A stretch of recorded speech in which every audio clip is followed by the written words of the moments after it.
बिस्मिल्लाहिर्रहमानिर्रहीम। अस्सलाम वालेकुम स्टूडेंट्स, क्या हाल है आपके? ठीक हैं। मैं miss Sumera Younus, paper discussion Pakistan study pre board 2022-21 pre board जो आपका पेपर अभी ईद से पहले मंडे को जो है वो हो चुका है, उसके बारे में हम लोगों ने डिस्कशन करनी है कि पेपर की जो की है उसको हम डिस्कस करेंगे। उसके अलावा जो उसके शॉर्ट क्वेश्चंस हैं, उसके अलावा जो उसके लॉन्ग क्वेश्चन हैं, उन तमाम चीज़ों के बारे में हम डिस्कस करेंगे। साथ में आप लोग को ये भी थोड़ा गाइड कर दूंगी कि आपकी टेक्स्ट बुक में वो मटेरियल कहाँ पे मौजूद है।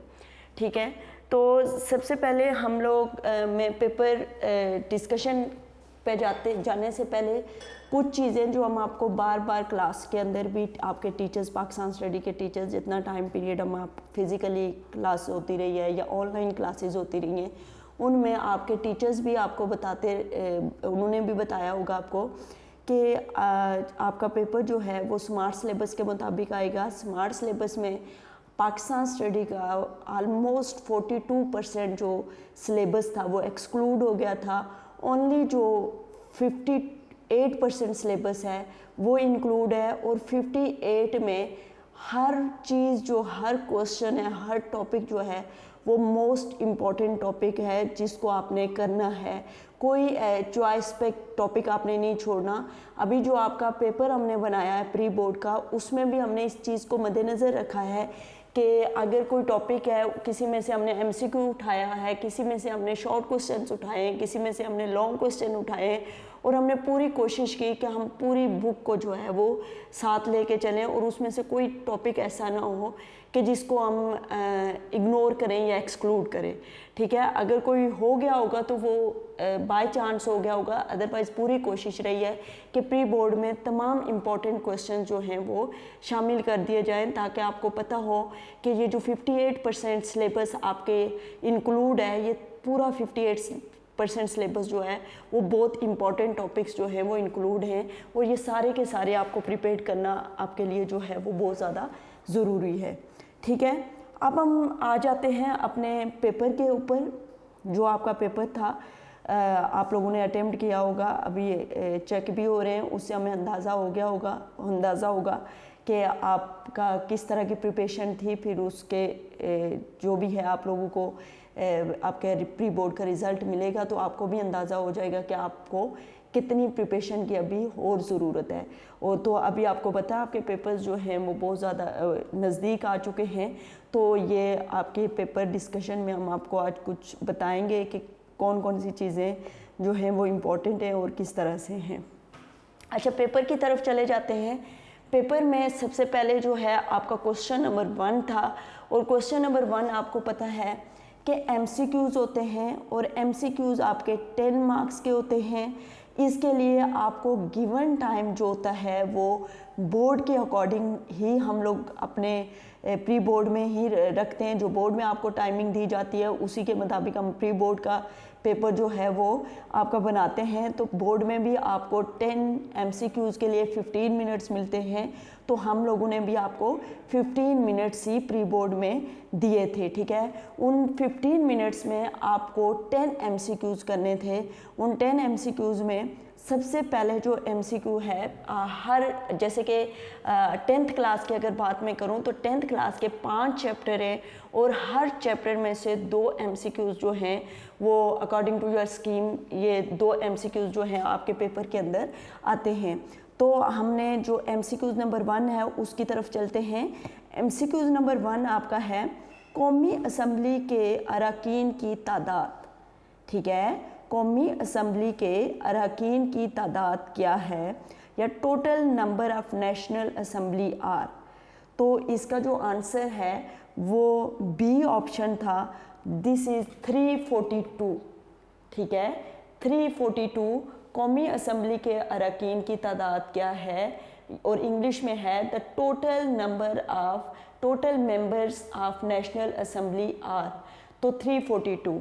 अब जैसे कि आपको पता है कि जो आपका कौमी असम्बली है, ये इदारा जो है ये आपका पार्लियामेंट का इदारा है, पार्लियामेंट का ऐवान है। आपको पता है जो आपका पार्लियामेंट है, जिसे उर्दू में आप मजलिस शुरा कहते हो, उसके 2 ऐवान हैं, एक ऐवान बाला, एक ऐवान ज़री, ठीक है। ऐवान बाला जो है वो सेनेट को बोला जाता है, ऐवान ज़री जो है वो कौमी असम्बली को बोला जाता है, और सेनेट जो होते हैं उसके टोटल मेंबर्स जो होते हैं वो 104 होते हैं, और कौमी असम्बली के टोटल मेंबर्स जो होते हैं वो 342 होते हैं, ठीक है।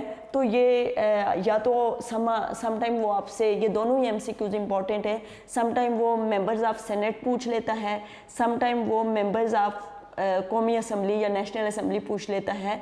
तो कौमी असम्बली के अरकान की जो तादाद है वो बी ऑप्शन, इधर आपका MCQs की राइट ऑप्शन जो होगी वो बी होगी, 342। आगे हम MCQs नंबर 2 पे जाते हैं।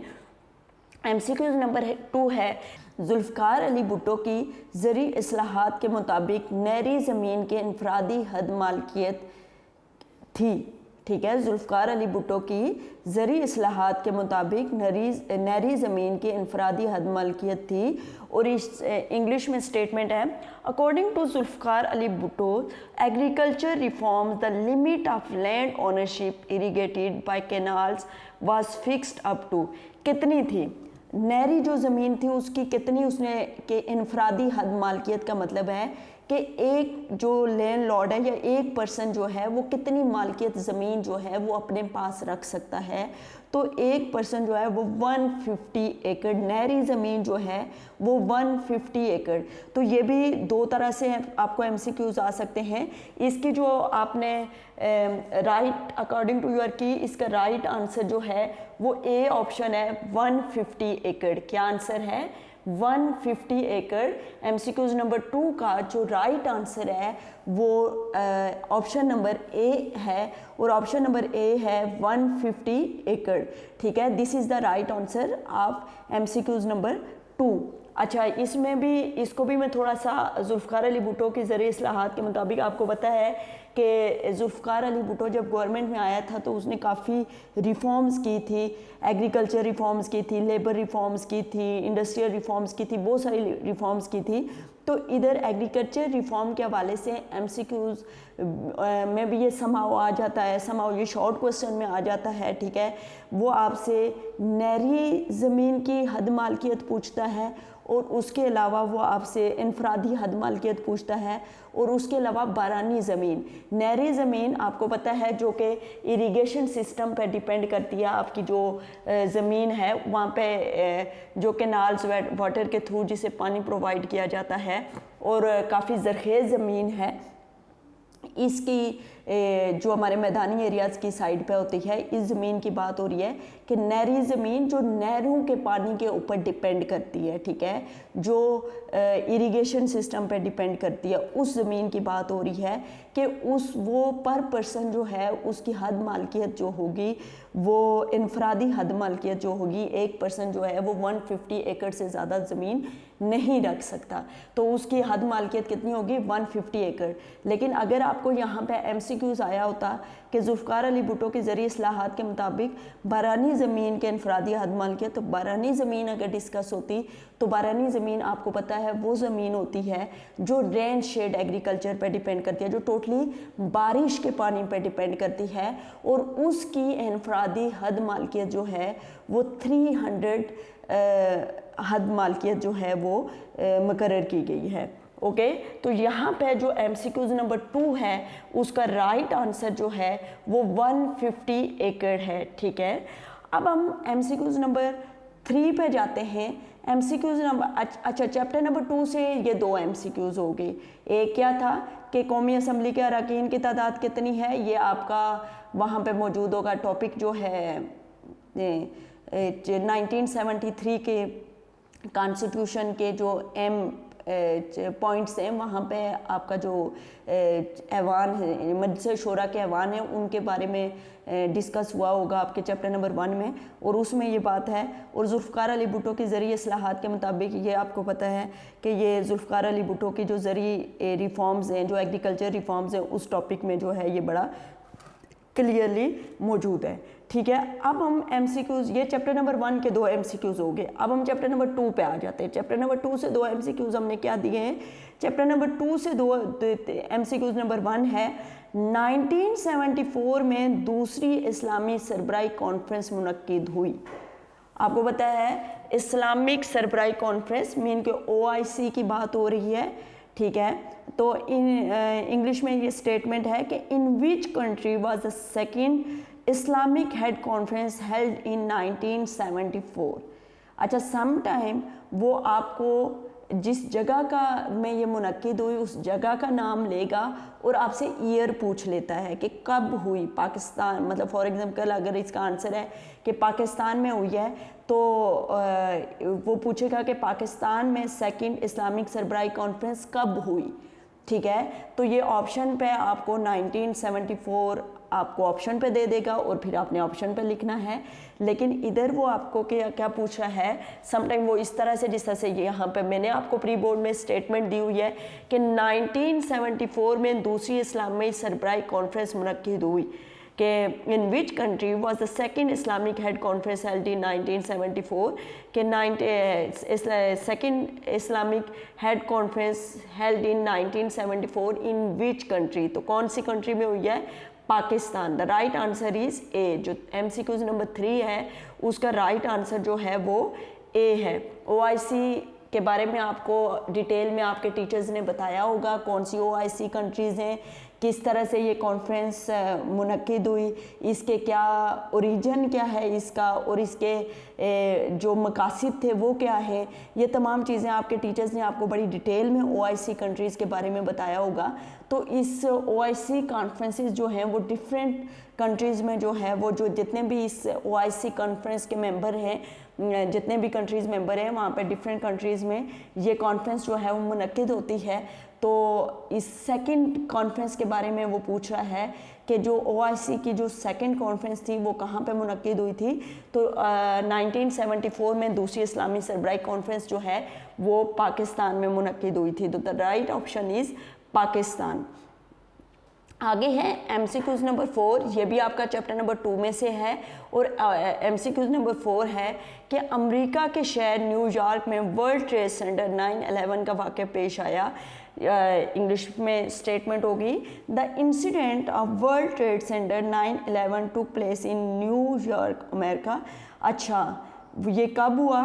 आप इस इंसिडेंट के बारे में बड़ा डिटेल में जानते होंगे, आपके टीचर्स ने बड़ा डिटेल में ये पूरा इंसिडेंट आपको बताया होगा कि किस तरह से हुआ था, वर्ल्ड ट्रेड सेंटर पर किस तरह अटैक हुआ था, इससे कितना लॉस हुआ था, ये पूरी दुनिया की इकॉनमी पे किस तरह से असरअंदाज हुआ था, और जो भी इसके बाद जो असरात हुए पाकिस्तान के ऊपर इसके क्या असरात हुए, और इस तरह से काफ़ी चीज़ें जो है वो आपके इस 9/11 के वाक़े के बाद पाकिस्तान और अमेरिका के दरमियान रिलेशनशिप कैसे हुए, उनके ताल्लुकात कैसे हुए, ये तमाम चीज़ें आपके टीचर्स ने आपको डिस्कस की होंगी।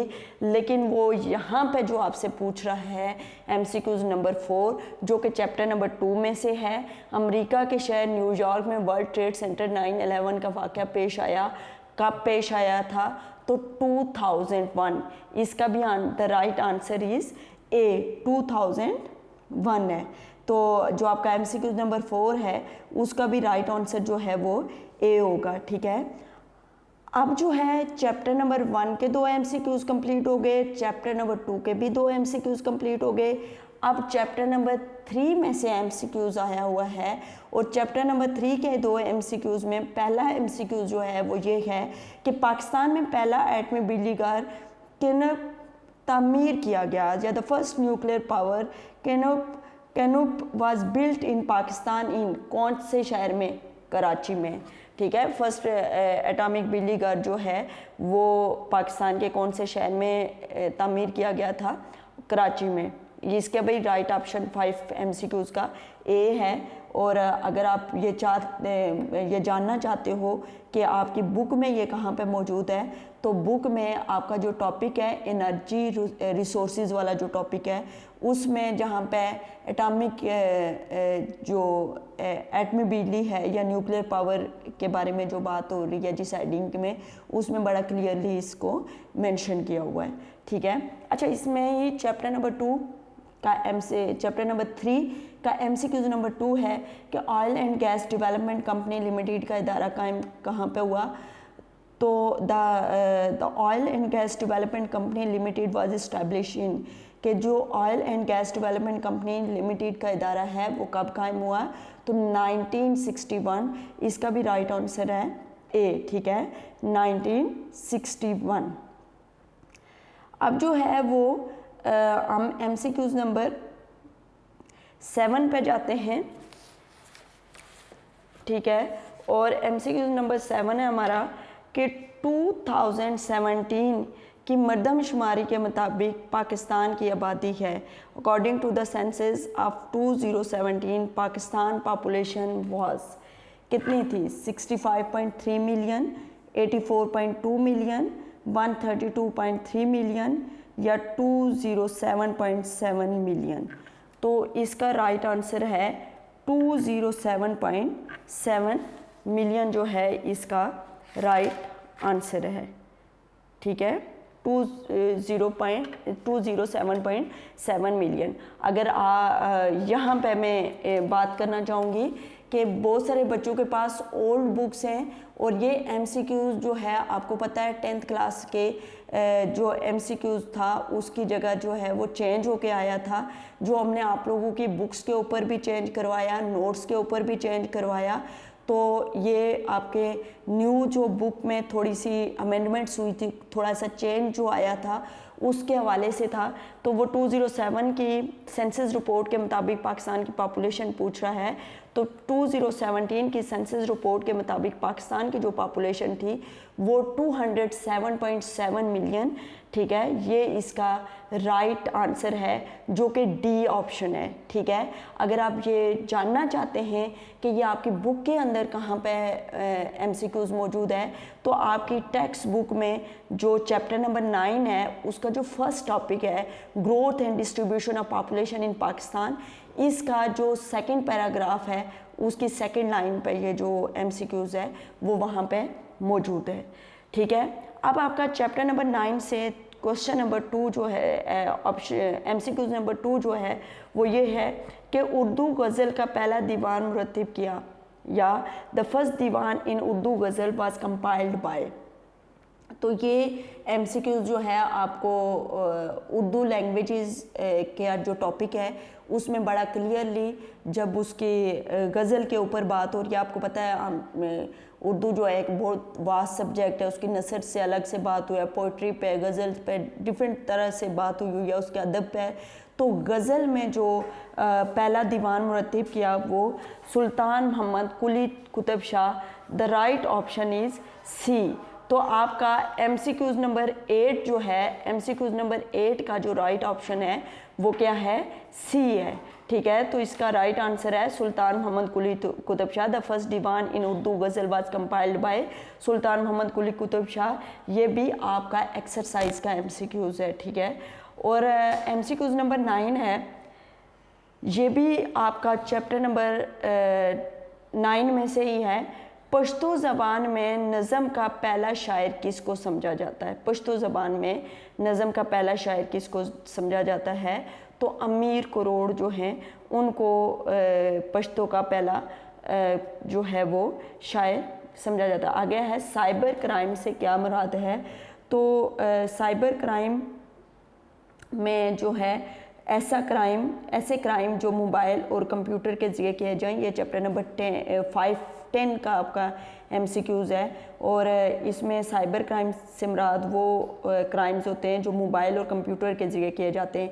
तो इसमें जो राइट ऑप्शन होगा वो सी होगा, ठीक है। जो MCQs नंबर 9 है उसका राइट ऑप्शन जो है वो डी है, अमीर करोड़।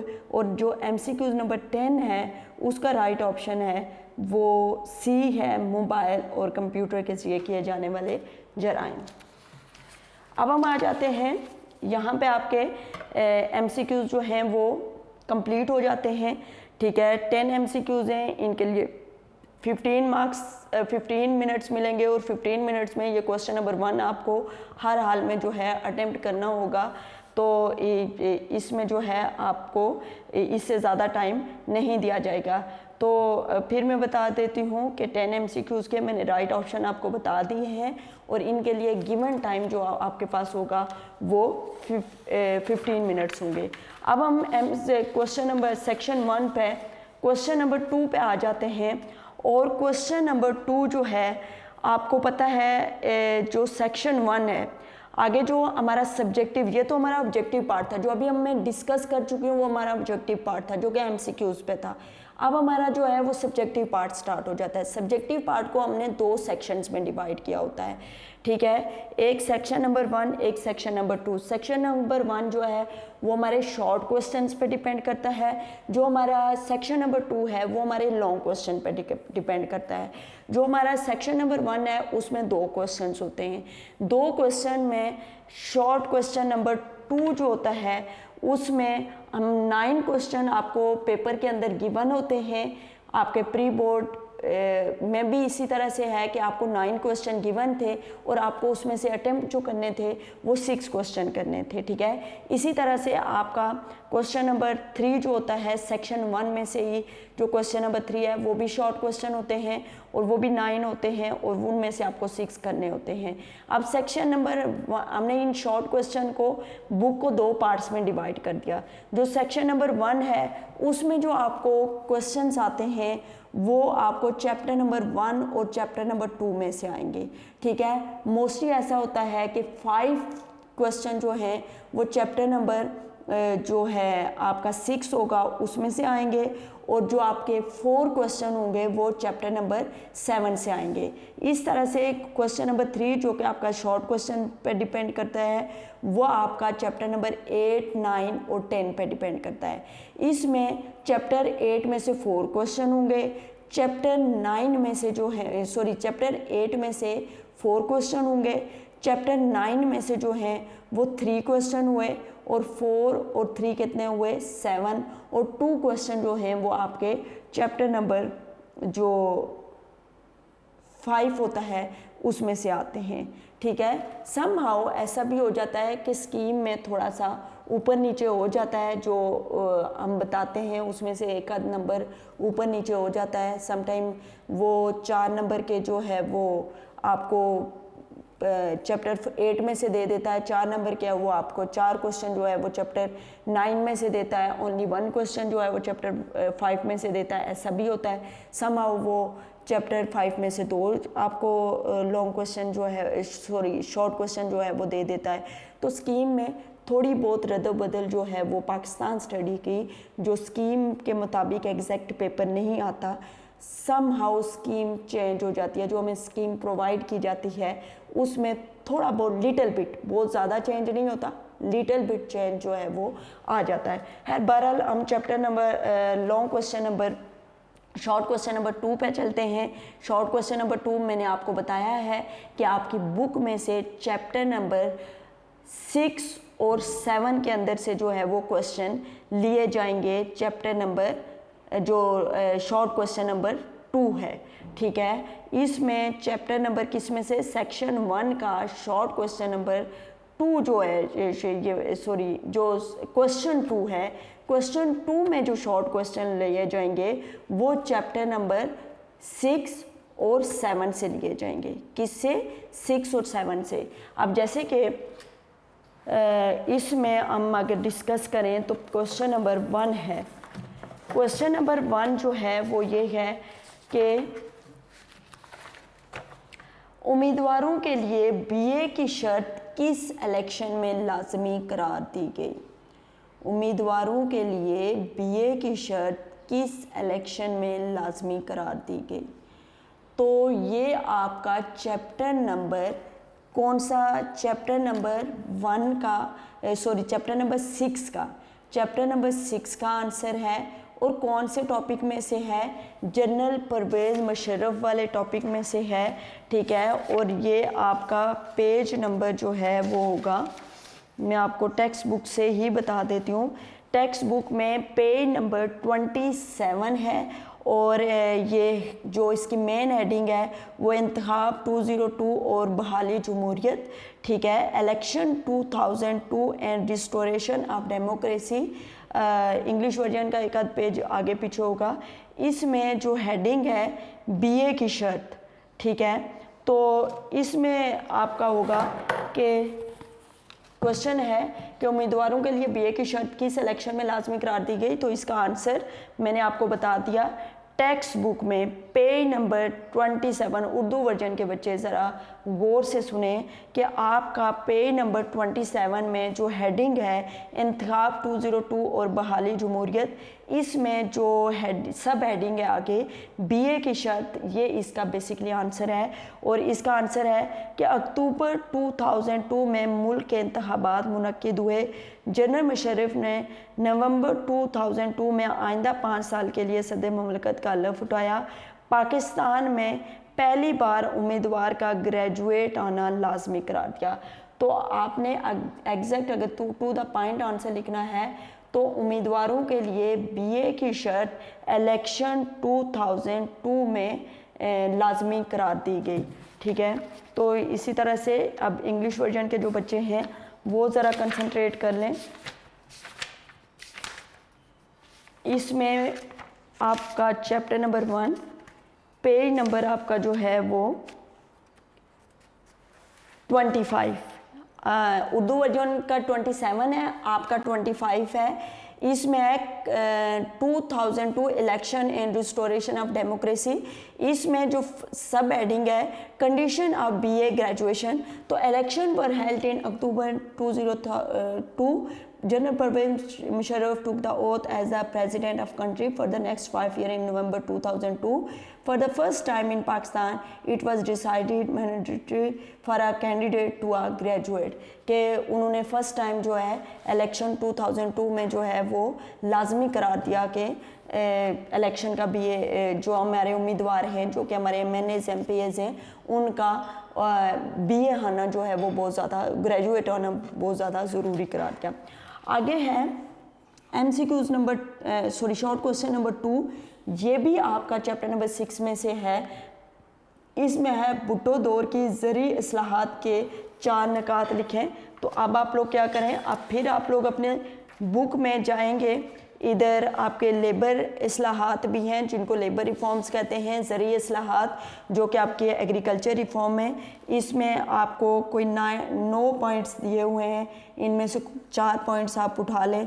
इसमें पहला जो मोस्ट इम्पॉर्टेंट पॉइंट है जो आपके शॉर्ट क्वेश्चंस में भी है, MCQs में भी है, पहला तो ये लिख लें कि ज़मीन के इनफरादी हद मालकियत 150 एकड़ नहरी और 300 एकड़ बारानी मुकर्रर की गई। ज़ायद ज़मीनें ज़िम्मेदारों से लेकर अच्छा, फिर नेक्स्ट पॉइंट आप लिख लो कि तमाम मालिया और बयाना ज़िम्मेदार अदा करेंगे, ज़ायरीन इस अदायगी से मुस्तस्ना होंगे। अगला पॉइंट आप लिख लें कि पाकिस्तान में मशीनी काश्त के लिए तहरीक इमदाद बाहमी हौसला अफजाई की गई और ट्रैक्टर और दूसरी ज़रूरी मशीनरी ख़रीदने के लिए किसानों और ज़िम्मेदारों को आसान अक़सात पर कर्जे दिए गए। तो ये आपका पेज नंबर 5 पे आंसर है। उर्दू वर्जन के जो बच्चे हैं उनका पेज नंबर 5 पे जो है वो शॉर्ट क्वेश्चन नंबर 2 का आंसर है। और इंग्लिश वर्जन के जो बच्चे हैं आपका बेटा पेज नंबर जो 7 है उस पे ये एग्रीकल्चर रिफॉर्म जो है वो शॉर्ट क्वेश्चन आंसर जो है वो मौजूद है। ओके, आगे है क्वेश्चन 1973 के आइन को वफाकी आइन क्यों कहा जाता है। ये भी आपका चैप्टर नंबर 6 में से है शॉर्ट क्वेश्चन। और ये जो क्वेश्चन है ये बेटा आपका क्वेश्चन जो दिया गया है ये 1973 के आइन के अहम पहलू, इनमें आप लोग देखें पेज नंबर 9 है आपका। इसमें जो वफाकी आइन जो है ये हेडिंग जो है बेसिकली इस क्वेश्चन का आंसर है, ठीक है, कि पहली दस्तूर की तरह 1973 के आइन में भी पाकिस्तान को वफाकी ममलकत करार दिया गया है।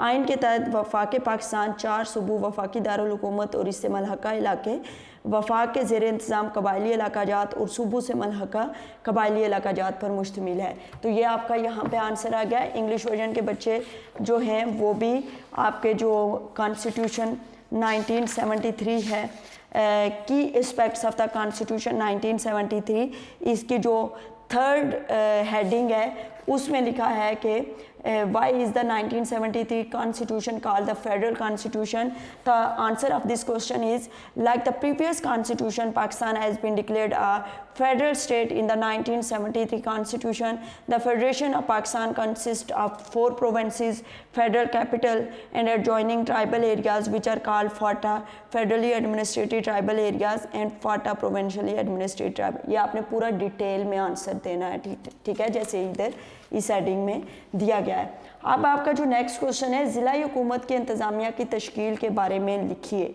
ठीक है। तो right about the formation of district government administration, और ये भी क्वेश्चन आपका जो है ये आपका चैप्टर नंबर 6 में से है, और आपकी इसका आंसर जो है आप लोग पेज नंबर यहाँ पे चले जाएं,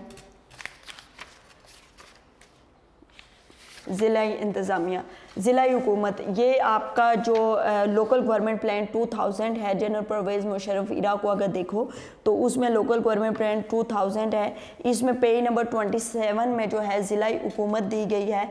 इसमें जो है वो उन्होंने इसके इंतज़ामिया के बारे में बताया हुआ कि ज़िला हुकूमत ज़िला नाज़िम और नायब नाज़िम, ज़िला कौंसल ज़िला इंतज़ामिया पर मुश्तमिल है।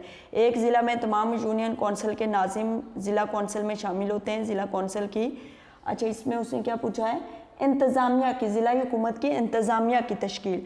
तो ज़िलाई इंतज़ामिया ज़िलाई राब्ता ऑफिसर DCO के ज़रिए चलाया जाता है। ज़िला की इंतज़ामिया मुख्तलिफ महकमों पर मुश्तमिल है और हर महकमे का सरबराह एग्जीक्यूटिव डिस्ट्रिक्ट ऑफिसर जिसको EDO कहलाता है।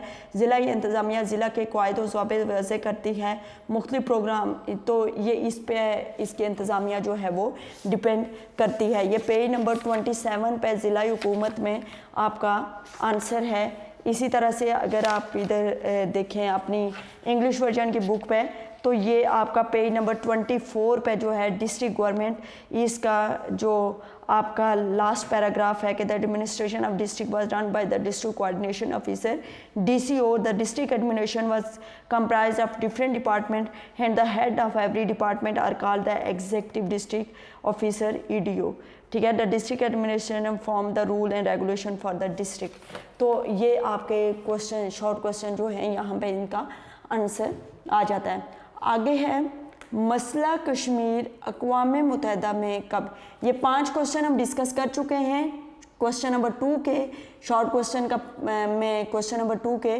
तो क्वेश्चन, ये 5 क्वेश्चन जो थे वो चैप्टर नंबर 6 से थे। अब हमारे क्वेश्चन जो आने वाले जो 4 क्वेश्चन रह गए हैं वो कौन से चैप्टर में से होंगे, वो चैप्टर नंबर 7 में से होंगे। अब चैप्टर नंबर 7 में से फर्स्ट क्वेश्चन उसने दिया है कि अक़वाम मुत्तहिदा, अच्छा मसला कश्मीर अक़वाम मुत्तहिदा में कब पेश हुआ। तो अब आप लोग अपना चैप्टर नंबर 7 पे आ जाएं।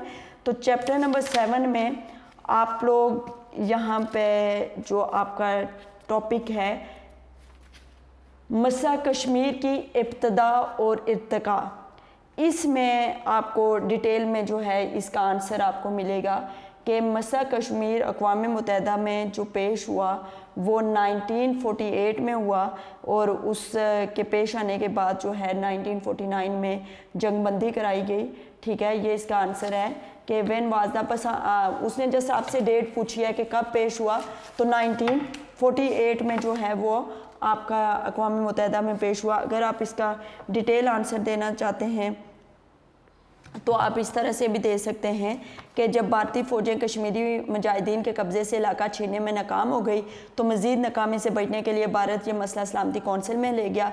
भारत ने वहाँ ये मौक़िफ़ इख्तियार किया कि कश्मीर का बाकायदा हक़ भारत से हो चुका था, इसलिए ये इलाका अब भारत का है। भारत ने मज़ीद दावा किया कि पाकिस्तान ने कश्मीर पर हमला किया, जिसका मतलब भारत पर हमला है। भारत ने कश्मीर की भारत के साथ हलाक की कानूनी हैसियत को चैलेंज किया और सलामती कौंसिल को हकीकत आला से आगाह करते हुए ज़ोर दिया कि कश्मीर के मुस्तकबिल के फ़ैसले का हक़ इसके हिंदू राजा को नहीं बल्कि आवाम को मिले। ये अब काफ़ी लॉन्ग क्वेश्चन है, तो आपने जस्ट इसको ये इतना सा लिखना है कि जब भारतीय फ़ौजें कश्मीरी मुजाहिदीन के कब्ज़े से इलाका छीनने में नाकाम हुई तो मज़ीद नाकामी से बचने के लिए भारत ये मसला सलामती कौंसिल में 1948 में ले गया, ठीक है। ये आपका पेज नंबर 40 पे आंसर है। और आप अगर अपनी इंग्लिश वर्जन के बच्चे अगर इसको देखेंगे तो वो पाकिस्तान उनका पेज नंबर जो आ जाता है वो आ जाता है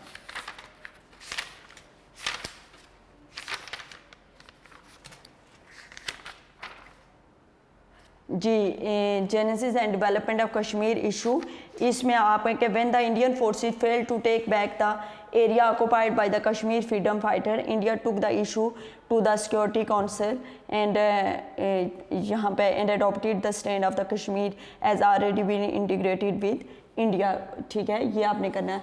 आगे सिंध आज़माइदा के ममालिक के दरमियान हुआ, बहुत सिंपल सा, बार बार आप लोगों को बताया। सिंध आज़माइदा का ये पानी का मसला था जो कि पाकिस्तान और किसके दरमियान था, इंडिया के दरमियान हुआ था, और ये 1960 में इसका डिसीजन हुआ था, जिसमें 3 ईस्टर्न रिवर जो है वो इंडिया को दिए गए थे और 3 वेस्टर्न रिवर जो है वो किसको दे दिए गए थे, वो पाकिस्तान को दे दिए गए थे। लेकिन आपने सिंपल इसका आंसर ये देना है कि सिंध आज़माइदा 1960 में पेश हुआ और ये 2 ममालिक पाकिस्तान और भारत के दरमियान जो है ये मायदा तय पाया। आगे है by which 2 countries was the Indus Water Treaty signed, Indus Water Treaty signed in 1960 and the countries are Pakistan and India। आगे है वर्ल्ड ट्रेड सेंटर का वाक़या। आगे है अक़वाम मुत्तहिदा के क़याम के मकासद तहरीर करें, कि अक़वाम मुत्तहिदा का क्यों कायम किया गया। यह आपका अक़वाम मुत्तहिदा जो वाला जो टॉपिक है इसमें बिल्कुल सामने इस उसके इनिशली अक़वाम मुत्तहिदा का जो लास्ट टॉपिक है आपका इंग्लिश वर्जन के अगर बच्चे देखें तो वो पेज नंबर 51 में देखें, और 51 में आपका जो है द यूनाइटेड नेशन ने, इसमें the objective for establishing of United Nation, ये इसका बेसिकली आंसर है। Number 1 establish of international peace, number 2 economic and social cooperation, number 3 provision of justice and number 4 resolving human problem. 4 ये जो objective जो हैं वो दिए गए हैं, जो कि आपके क्वेश्चन नंबर 8 का जो है वो आंसर है, जो कि इंग्लिश वर्जन के पेज नंबर 51 में गिवन है। और अगर उर्दू वर्जन का बेटा देखो तो उर्दू वर्जन के पेज नंबर 56 में गिवन है, और आपके बड़े क्लियरली ये लिखे हुए हैं अक़वाम मुत्तहिदा के क़याम के मकासद।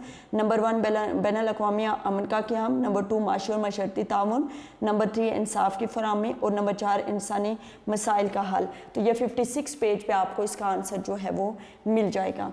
आगे है वर्ल्ड ट्रेड सेंटर का वाक़या कब और कहाँ रोनमा हुआ।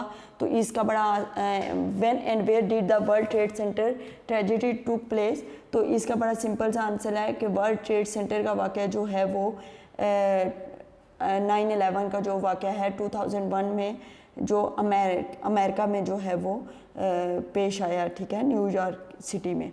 ओके, आगे यहाँ पे ये हमारा चैप्टर नंबर जो था 6 और 7, इसके शॉर्ट क्वेश्चन सेक्शन नंबर 1 के क्वेश्चन नंबर 2 में कंप्लीट हो गए।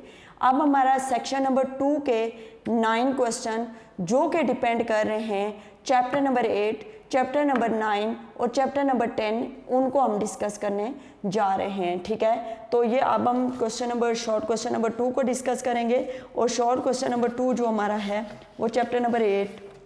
सबसे पहले आप चैप्टर नंबर 8 पे आ जाएं। ठीक है, मैं टेक्स्ट बुक इसलिए आपको बार बार साथ फॉलो करवा रही हूँ क्योंकि आपको ऐसा ना लगे कि कोई क्वेश्चन कि ये क्वेश्चन कहाँ से आया या क्या है, कंफ्यूज ना हो आप किसी भी हवाले से। इसलिए मैं आपको पेज नंबर भी, उसकी सब हेडिंग भी और तमाम चीज़ें बता रही हूँ कि ताकि आपको इनको सर्च करने में जो है, आंसर को सर्च करने में जो है वो आसानी हो। अच्छा, क्वेश्चन नंबर 2 चैप्टर नंबर 8 से जो क्वेश्चन नंबर 1 मैंने आपको दिया है वो छोटी सनत से क्या मुराद है, तो आप इन सनत वाले टॉपिक में, और इंग्लिश में ये क्वेश्चन है what is meant by small industries. तो इंग्लिश के वाले बच्चे, इंग्लिश वर्जन के बच्चे सुन लें कि जो इंडस्ट्रीज़ वाला टॉपिक है उसमें आप लोग चले जाओ, और वो आपका है पेज नंबर, इंडस्ट्रीज़ का टॉपिक जो है वो आपका पेज नंबर कहाँ पर है,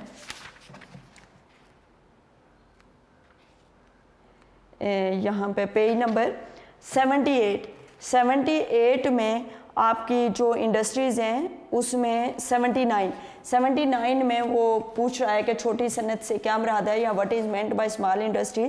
तो इंग्लिश वर्जन के बच्चों का पेज नंबर 79 में आंसर है और इसका आंसर ये है कि in the industrial sector of Pakistan a large number of people are associated with small industries. तो बेसिकली इस क्वेश्चन का आंसर आप क्या दोगे? Small industry means the industry which employs 2 to 9 worker and manufacture different items।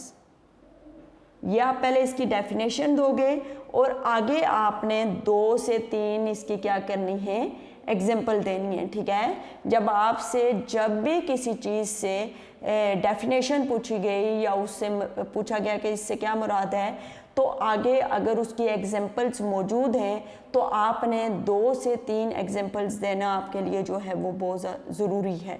ठीक है, तो आपसे अगर स्मॉल इंडस्ट्रीज़ के बारे में पूछा जाएगा तो आपने लिखना है कि small industry mean that industry which employees 2 to 9 workers and manufacture different item. ये मैं आपकी टेक्स्ट बुक से रीड कर रही हूँ, ठीक है, कहीं और से रीड नहीं कर रही।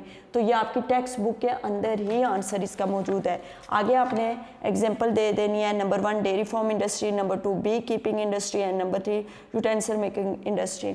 अगर मैं उर्दू वर्जन के बच्चों की बात करूं तो आप लोग पेज नंबर आ जाएं,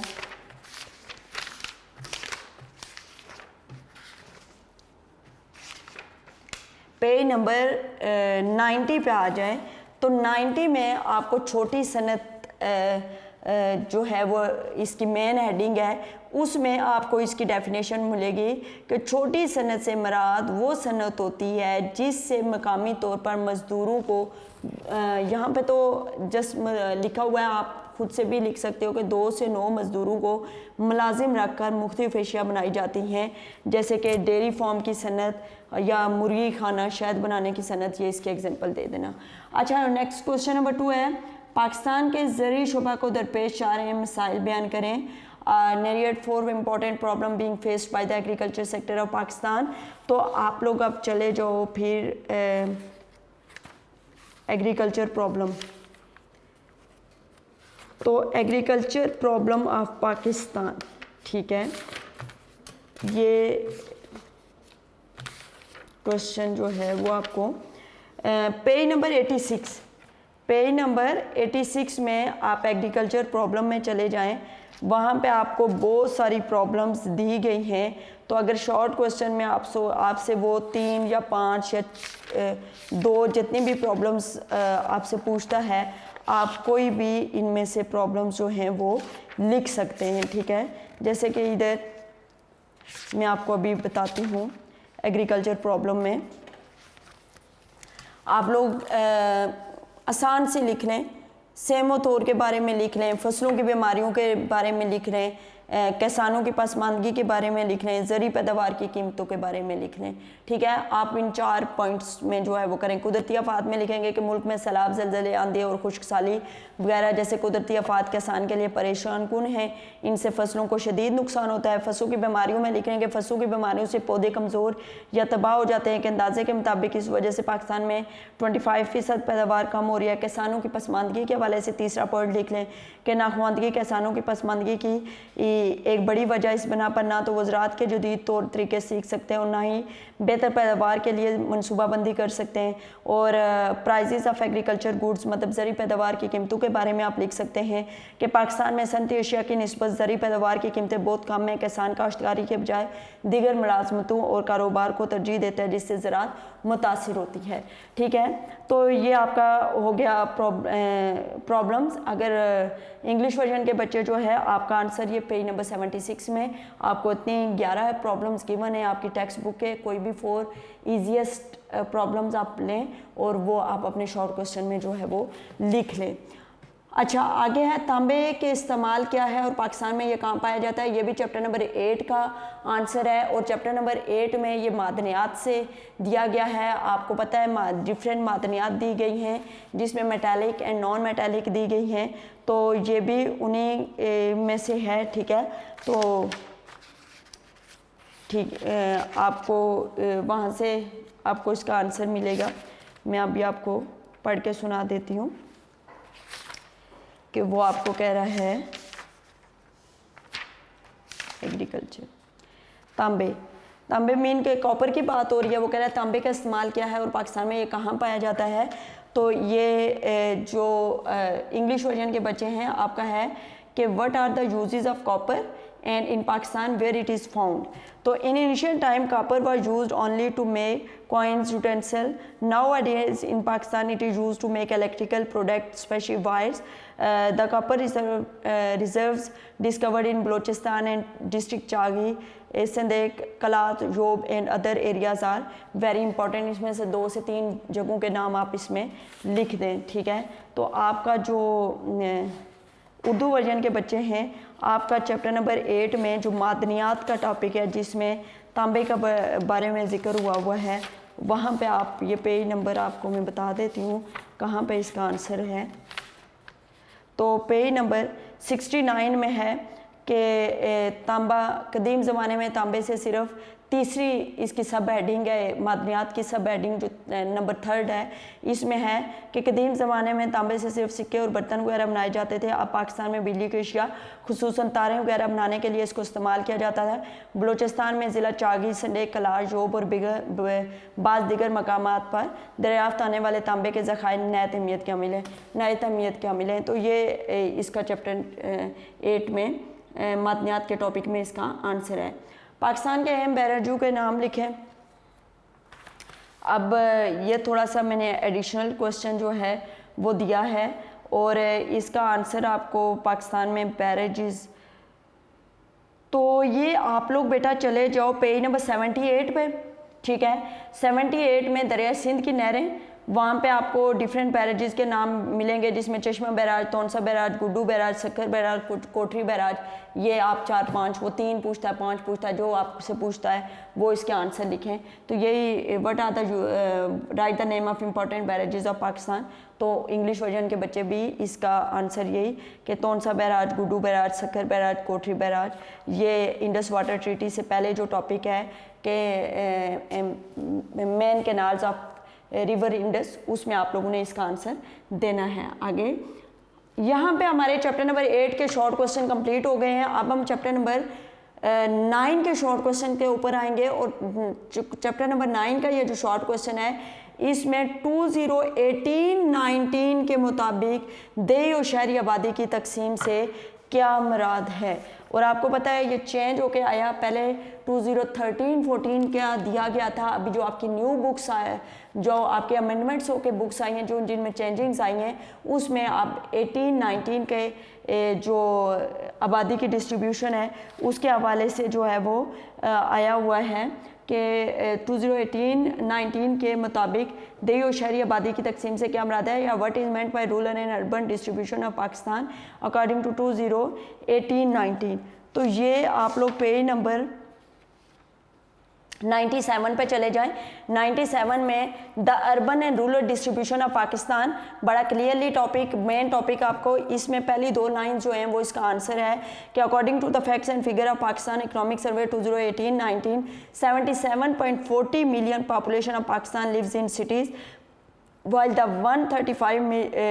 35.42 मिलियन लिव्स इन विलेजेस, के शहरों में जो है वो 77.40 मिलियन पॉपुलेशन जो है वो रहती है, जबकि आपके विलेजेस जो है उसका एरिया चूँकि ज़्यादा होता है तो उसकी population as compare to city ज़्यादा होती है। तो 135.42 मिलियन पीपल जो हैं वो हमारे देहातों में रहते हैं।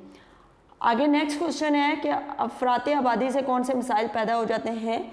अफरात आबादी आपको पता है कि जब आपके वसाइल कम हो जाते हैं और पॉपुलेशन ज़्यादा हो जाती है, बेरोज़गारी बढ़ जाती है, तो आप अफरात आबादी का शिकार हो जाते हो। तो इससे आपको कौन कौन से मसाइल दरपेश होते हैं वो हमने वो इसका आंसर है। और इसका आंसर है कि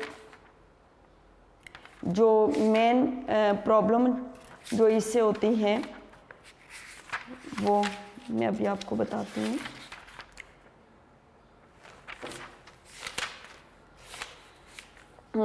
सोशल प्रॉब्लम ऑफ पाकिस्तान, इसमें आपको प्रॉब्लम डिफरेंट हो जाती हैं कि fast growing population affecting in the capital opportunities for saving and getting fewer and standard of living life इसमें ओवर पॉपुलेशन में हेल्थ और क्लीननेस जो है वो नहीं रहती, इलिटरेसी जो है वो इलिटरेसी और इग्नोरेंस जहालत जो है वो बहुत ज़्यादा फैल जाती है, इकॉनमी जो है वो वीक पड़ जाती है, गुर्बत जो है वो बढ़ जाती है, अनइक्वल डिस्ट्रीब्यूशन ऑफ वेल्थ जो है वो होता है। पाकिस्तान के 5 मशरती मसाइल बयान करें या write 5 major social problem of Pakistan. Page number 109 में आपको इसका आंसर मिलेगा। आपने over population, disorderly condition of health and cleanness, illiteracy and ignorance, ठीक है, और वीक इकॉनमी, पॉवर्टी या अनइक्वल डिस्ट्रीब्यूशन ऑफ वेल्थ, ये आपके मेन प्रॉब्लम्स हैं, सोशल प्रॉब्लम है। आगे क्वेश्चन है, खुशहाल खान खटक की शायरी का मौजू क्या है? What are the theme of poetry of Khushal Khan खटक? तो खुशहाल खान खटक कौन सी लैंग्वेज से बच्चे बिलोंग करते थे? खुशहाल खान खटक जो बिलोंग करते थे वो पश्तो लैंग्वेज से बिलोंग करते होते थे, ठीक है। और पश्तो लैंग्वेज में ही इसका अगर आप आंसर सर्च करना चाहेंगे तो वो आप खुशहाल खान खटक का यहाँ पे ही आंसर सर्च करना चाहेंगे, यहाँ पे ही होगा कि खुशहाल खान खटक जो है उनकी पोइट्री जो है वो कौन सी चीज़ों पे जो है वो डिपेंड करती थी। तो इन his poetry Khushal Khan Khattak has written about different field of life the prominent topic, ये पेज नंबर 114, पेज नंबर 114 में पश्तो लैंग्वेज जो है उसमें आपको इसका आंसर मिलेगा कि a love of creator, love of fellow human being, mysticism, behaviour, liberty and bravery. तो ये आप चैप्टर अगर उर्दू वर्जन के बच्चे हैं तो बेटा आप लोग भी पश्तो लैंग्वेज के ऊपर चले जाएं और पश्तो लैंग्वेज में आपको इस क्वेश्चन का जो है वो आंसर मिलेगा कि खुशहाल खान खटक की शायरी के अहम मौज़ूआत कौन से थे। तो खुशहाल खान खटक की शायरी के अहम मौज़ूआत जो है, खुशहाल खान खटक ने अपनी शायरी में मुख्तलिफ शुबाए ज़िंदगी के मुतालिक लिखा। इनमें इश्क हकीकी, इश्क मजाजी, तसव्वुफ़, इखलाक, हुर्रियत और बादरी के मौज़ूआत जो हैं वो नुमायाँ हैं, ठीक है। अब लास्ट क्वेश्चन जो कि आपका चैप्टर नंबर 10 में से है कि इस्लामी नुक्ता नज़र से निकाह से क्या मुराद है। तो ये भी आप चले जाएं चैप्टर नंबर 10 में, और चैप्टर नंबर 10 में आपका पेज नंबर 146 में बड़ा क्लियरली आपको इस क्वेश्चन का आंसर मिलेगा कि निकाह से क्या। कुरान मजीद के मुताबिक निकाह एक मायदा है जो बुनियादी तौर पर दो बालिग और मामला फ़हम मर्द और औरत के दरमियान वजूद में आता है। वही दोनों इकट्ठे ज़िंदगी गुजारते हैं और वही तमाम जिम्मेदारियाँ कबूल करते हैं। चनांचे ये लाजिम है कि मायदे के अंजामदेही में दोनों को तस्लीम किया जाए। कुरान मजीद की तालीम की रोशनी में वालिदैन को पाबंद किया जाता है कि वो बच्चियों की शादी इनकी रजामंदी से की जाए। तो पेज नंबर 146 में इसका आंसर आपको मिलेगा। तो इंग्लिश वर्जन के बच्चे जो हैं वो इसको देख लें कि इसका आंसर उन्हें कहाँ मिलेगा। तो इंग्लिश वर्जन के बच्चे पेज नंबर 124 में है कि निकाह is an agreement which is reached between two adults. It is they who live together and accept all the responsibility related to their life after marriage. Therefore, it is imperative both of them should be acknowledged and finalizing the agreement in the light of the teaching of Holy Quran. The parents to marry the children according to their violation and assent. ठीक है। आगे हमारा यहाँ पे short question हमारे complete हो गए जो आपके ये चैप्टर नंबर 3 के थे। इसमें मैंने आपको बता दिया बुक में कहाँ पे इनका आंसर जो है वो मौजूद है। अब हम सेक्शन 2 पे आ जाते हैं। सेक्शन 2 पे हमारे लॉन्ग क्वेश्चन हैं। लॉन्ग क्वेश्चन में आप हमारे टेक्स्ट बुक में मैं आपको बता दूंगी कि ये आंसर कहाँ पे मौजूद है, लेकिन आप के लिए अगर आप बहुत अच्छे मार्क्स लेना चाहते हैं तो यूनिक के जो नोट्स हैं उनको लॉन्ग क्वेश्चन के लिए ज़रूर फॉलो करें। वहाँ पे आपको इनके आंसर की डिटेल जो है, काफ़ी डिटेल में आपको ये आंसर जो हैं वो मिलेंगे। इसमें क्वेश्चन नंबर 4 है, 1977 से 1988 के दरमियान नफाज इस्लाम के सिलसिले में की गई कोशिशों का जिक्र। Explain the effort made for Islamisation between 1977 and 1988। ये आपको ज़िया इरा में से क्वेश्चन दिया गया है और ये आंसर जो है आपको अगर बुक में से जानना चाहते हो टेक्स्ट बुक में इसका आंसर कहाँ पे मौजूद है, तो टेक्स्ट बुक में जो है इसका आंसर जो मौजूद है वो ये है, ज़ियाउल हक का इरा जो है वहाँ पे 1977 से 1988 के दौरान पाकिस्तान में नफाज इस्लाम के अहम पहलू इसमें शरई अदालतों का क़याम, शरई अदूद का नफाज, ज़कात और उशर का निज़ाम, सूद का खात्मा, इस्लामियात और मुताला पाकिस्तान की लाजमी तालीम, नमाज का एहतमाम, एहतराम रमज़ान ऑर्डिनेंस, दीनी मदारिस, अरबी की लाजमी तालीम, बैनुल अक़वामी इस्लामी यूनिवर्सिटी का क़याम, शरीयत फैकल्टी और क़याम, और बाकी हमने आपको तरीका बताया हुआ है कि किस तरह से पहले पस मंज़र लिखोगे, फिर इसको जो है वो कंक्लूड हासिल कलाम पे जो है इसको कंक्लूड करोगे।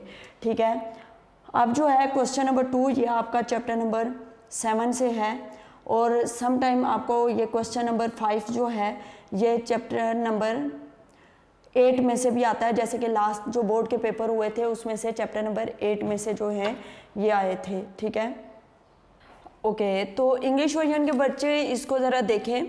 Major aspect of the Islamization process during 1977-88, इसमें the setting up of Sharia code, the implementation of Shariat ordinance, Zakat and Ushr ordinance, abolition of interest, Islamiat in Pakistan study as compulsory subject, prayer arrangement, Ehtram Ramzan ordinance, religious schools, compulsory study of Arabic, the International Islamic University and the setting up of Shariat वली।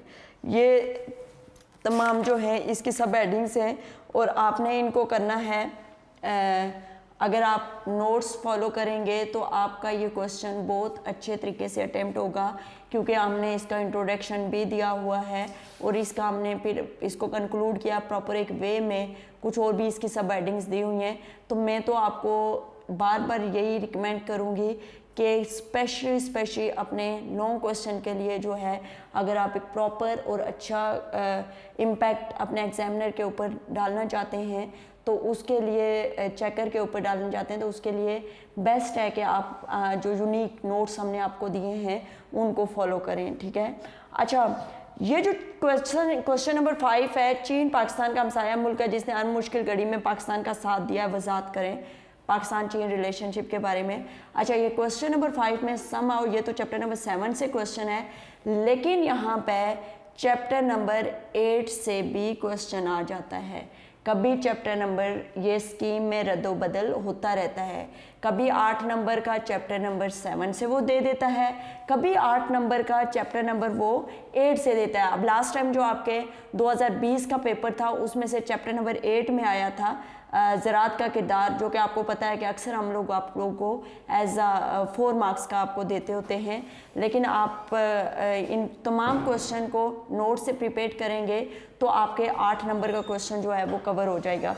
तो इसमें चीन Pakistan neighbour country which has always supported Pakistan in difficult time, ये आपका chapter number 7 का question है। ठीक है, पाकिस्तान चीन रिलेशनशिप, इसका आप टेक्स्ट बुक से या नोट से जहाँ से आपको बेहतर लगे, लेकिन मेरी रिकमेंडेशन, अगर मेरी सजेशन चाहते हैं तो आप अपने नोट से इसको लर्न करें। अच्छा, चैप्टर नंबर जो क्वेश्चन नंबर 6 है, इसमें नोट्स आते हैं 4 नंबर के 2 पार्ट में।